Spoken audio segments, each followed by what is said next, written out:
Bom, agora chegamos no o período romântico, assim, eu vou tocar uma peça do Tárrega, que é uma peça muito conhecida, chama-se Recuerdos de la Alhambra. Então, o Tárrega, ele teve o Tárrega era espanhol, né? Ele morreu assim no início do século XX, né?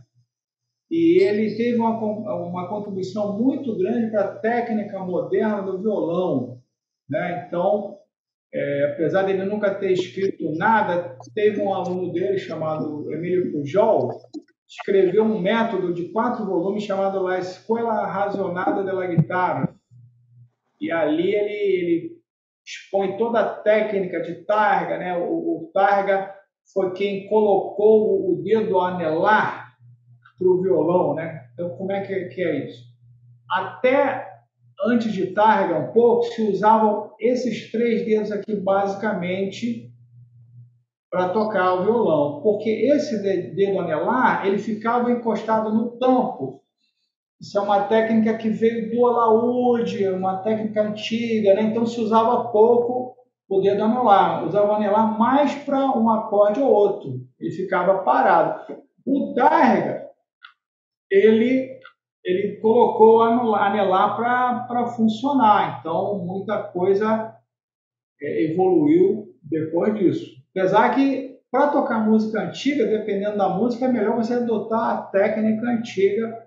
Às vezes funciona melhor, às vezes a afinação antiga funciona melhor, né? Então é ruim, às vezes, você pegar uma peça com afinação original, ela funciona bem no instrumento, né? Porque ela é idiomática para o instrumento. Se você mudou, você vai adaptar, aí já às vezes você complica, parece que não, mas complica. Mas isso aí é questão mais técnica, né? Bom, então vamos fazer aqui o Alhambra. Então, essa técnica do Alhambra é interessante porque o Tárrega, ele criou a ilusão de 2 instrumentos. É como se fosse um instrumento fazendo trêmulo, como se fosse um bandolim com palheta, e um arpejo junto. Ele juntou isso, né? Eu vou fazer aqui o Recoisa de La Alhambra, que é uma das peças mais famosas do violão, né? Vamos lá.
Bravo! Ah, Bravo!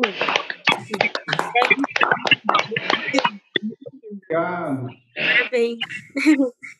Alguma pergunta? Professor, eu tenho uma pergunta. Pode falar. Pode falar. Pode falar? Pode? Meu nome é Edson, eu não sou músico, eu sou assim, um curioso. Né? Eu gosto muito do instrumento violão. E minha pergunta é como eu perdi uma parte, eu tive um problema técnico aqui, né? Se for possível responder, né? Voltando ali ao barroco, ao Vivaldi, eu Sim. queria entender, assim, sobre a evolução do instrumento, que material eram feito as cordas, porque depois, hoje é a nylon, né? Sim, sim. Material sintético. As cordas dos instrumentos eram feitas do quê? E a outra pergunta, se for possível, é como surgiu a ideia de tocar as cordas, né, de ferir as cordas com o arco, no caso dos instrumentos de corda das orquestras, por exemplo, violino, cello, etc. Se for possível responder essas questões. Olha, as cordas eram de tripa de carneiro, tripa ou tripa de gato, ou tripa de animais, né? Então, tem até aqui uma piadinha, né? O cara que quisesse trocar a corda, ele ia no açougue, me dá 1 quilo de... Agora, como é que foi que surgiu a ideia de tocar com arco? Isso aí eu já não saberia responder. Sim. Não. Como é que surgiu? Porque os instrumentos, os arcos eram de crina de cavalo, né? Acho que o Jackson aí pode responder isso para o senhor, né, Jackson? Sabe como é que surgiu isso? Origem foi de outros instrumentos que virou esse conhecido hoje, que é violino, viola, violoncelo. Não, mas eu digo, ele quer saber a ideia, ele quer saber a ideia. Então, a ideia inicial era um instrumento de uma única corda que você passava um arco, né, com formato de arco mesmo, de flecha, com um material não crina. Depois que começaram a usar crina. Era um outro material. E era uma corda única, né? Que você tingia ela. Enfim, tinha outros mecanismos também que faziam a mesma proposta, né? Que tem a lâmina, que é um instrumento também, que é usado com arco. Certo. A lâmina, mas é que semelhante a um serrote. Quando você dobra ele e passa o arco sobre a lâmina, e vai torcendo esse serrote, né? Ele começa a produzir um som semelhante à voz humana. Sim. Tanto que existe na Bíblia esse instrumento, né? Que é chamado lâmina. Tá certo. Ô, Valdenir. Opa! O bom aqui, rapaz, é que a gente dá a palestra e tem uma assessoria aqui de peso, né? Rapaz! Tem o Marcos, tem o Jackson, então você vê que eu tô tranquilo. Ô, Leonardo, eu senti arrepio, cara. Tô falando, Marquinho arrebentando o Jackson, então, cara. Então... E outra, não podemos também deixar de não falar da pergunta aqui do seu Edson. Claro. Entendeu? Sensacional. Muito enriquece. Obrigado. Entendeu? Obrigado, gente. Olha só, então, eu vou falar então agora do finalzinho para a gente não delongar muito. Ô, Leonardo, É como diz lá no Nordeste, o negócio agora é que tá pegando fogo, pode ficar à vontade, pode ficar à vontade. Ih, rapaz, agora que o negócio tá pegando fogo. Queria aproveitar, deixar meu telefone aí, deixar uns contatos, 9696-58053, quem quiser fazer aula de violão, guitarra, né? Qualquer coisa, você passar o contato. Não sei se essa live vai ficar em alguma plataforma, você vai editar, vai deixar em algum... Vou com certeza, botar no YouTube, então, com certeza. Maravilha.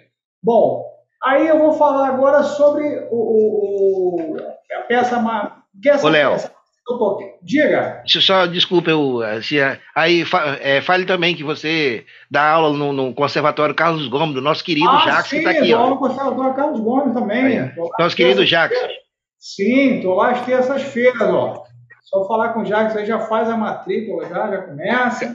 Carlos Gomes fica no centro de São Gonçalo, não é isso, Jacques? São Gonçalo, Cadê o Jacques? Isso mesmo.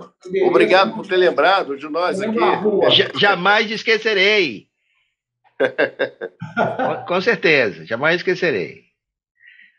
Pessoal, então, agora falando um pouquinho do violão brasileiro, porque você vê que até então a gente estava falando de compositores, né, mais da Europa e tal, porque quando o Brasil foi descoberto, muita coisa musicalmente já tinha acontecido lá na Europa, né?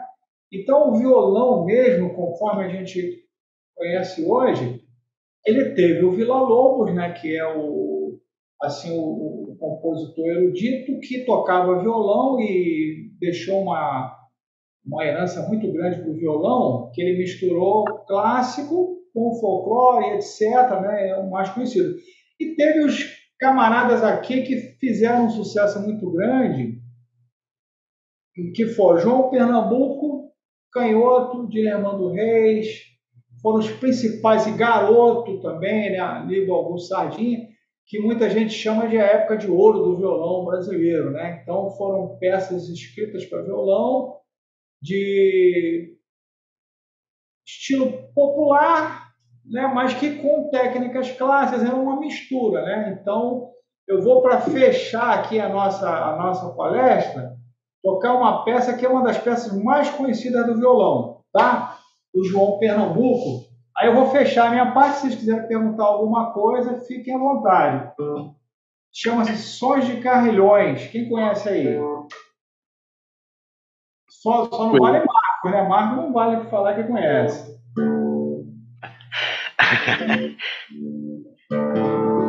Então, essa aqui a gente afina o violão com a sexta corda em Ré. O violão também ele tem essa possibilidade, né? O piano, por exemplo, já não teria isso. Agora, o violão, você pode usar outras afinações. Além daquela afinação antiga, tem afinação com a sexta em Ré, com a quinta em Sol, tem uma série de afinações, né? Então, nesse caso dessa peça, sexta em Ré.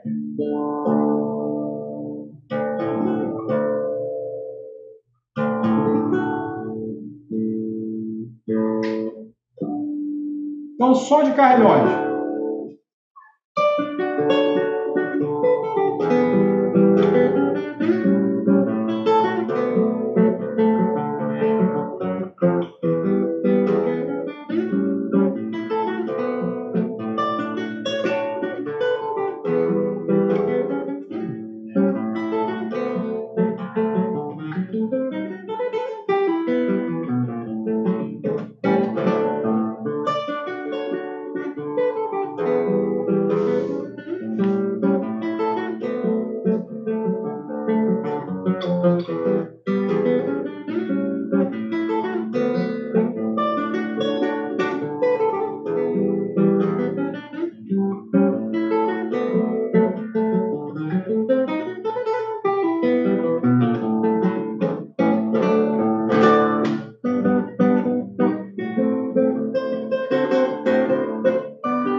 Bravo! Obrigado, pessoal. Bom, fechou, né? Toca muito. Ó, vocês estavam falando, eu estava ouvindo a questão lá dos modos. Posso falar um pouquinho, professor? Ô, Leonardo, por favor. Olha, uma dica. Isso aí eu acho que o Valdenir não passou para vocês, não, para ele não dar o pulo do gato. Vou passar, hein? Tá. Olha só, os modos, pessoal, eu vejo muito. É muito fácil você associar cada escala com uma tonalidade, uma escala maior de referência, né? Porque fica fácil, não precisa decorar, porque o modo dórico tem bemol aqui, não sei o quê. Então é só você saber aqui, ó, o modo jônio é a mesma escala maior correspondente. Então, dó jônio, as notas da escala de dó. Agora, o dórico, o que vai acontecer no dórico aqui? Você vai pensar um tom abaixo. Então, qual é um tom abaixo de dó? Fala aí, quem é que sabe? Si bemol. Si bemol. Então, você vai usar a escala de si bemol começando pela nota dó. Dó, ré, mi bemol, fá, sol, lá. Entendeu? Você vai usar os intervalos de si bemol começando em dó. Então, se você improvisar um tom abaixo, você está improvisando em dó dórico. Você usa a escala de si bemol. É a mesma coisa. Frígio vai improvisar 2 tons abaixo. Aí o lídio. O lídio tem a quarta aumentada, né? Então, se você pegar a escala de dó, a quarta aumentada é fá sustenido. Qual é o tom que tem o fá sustenido? É sol maior. Então, o que você vai fazer? Vai improvisar o tom uma quinta acima. Então, dó lídio, a escala de sol maior. Ou seja, a escala de dó com fá sustenido. Mixolídio, o bemol 7 na escala, não é isso? Então, você vai usar o quê? A escala do quarto grau. Então, você está em dó lídio, usa a escala de fá maior e assim por diante. É só fazer a comparação. Não é isso, professor? Sim, senhor, mas eu... Mais complicado. Sim, senhor. Só não vou poder falar muito, mas sim, senhor. Enquanto está na dórico com tom abaixo, claro, mas o resto... Isso aí é uma maneira prática. Por quê? Porque escala maior todo mundo sabe. Todo mundo sabe a escala maior. Entendeu? Então, você é só dó dórico. Vou improvisar em si bemol, só que a ênfase é no dó, não é no si bemol. Por isso que é legal. Mas isso aí o professor vai explicar para vocês depois. É só para dar uma pimentinha aí. Ô, gente, aproveitem. Pergunta aí pro Léo. Ô, Adriana, você que estava muito fazendo as continhas lá dos modos. E quando ele saquei até o caderno para anotar, eu falei, vixe. Olha só, deixa eu te falar um negócio. Eu tenho um canal no YouTube, vocês vão lá, Leonardo Rocha. Tem um vídeo, eu tenho mais de 60, tem mais de 300 vídeos. Tem uma playlist que é só de dicas. Tem uma dica lá de modos gregos. Vocês dão uma olhadinha lá. Vamos olhar, sim, com certeza. Ô, Leonardo. Amigo. E tem aqui o seu Alexandre, ele confessou essa semana que toda hora ele vai lá no seu canal. O seu Alexandre que tocou lá no início. Tocou aqui no... Olha, ele falou que... Eu vou ver, professor. Falou que vai lá e... Essa música que você tocou aí, tem eu tocando ela lá. Não sei se você chegou a ver.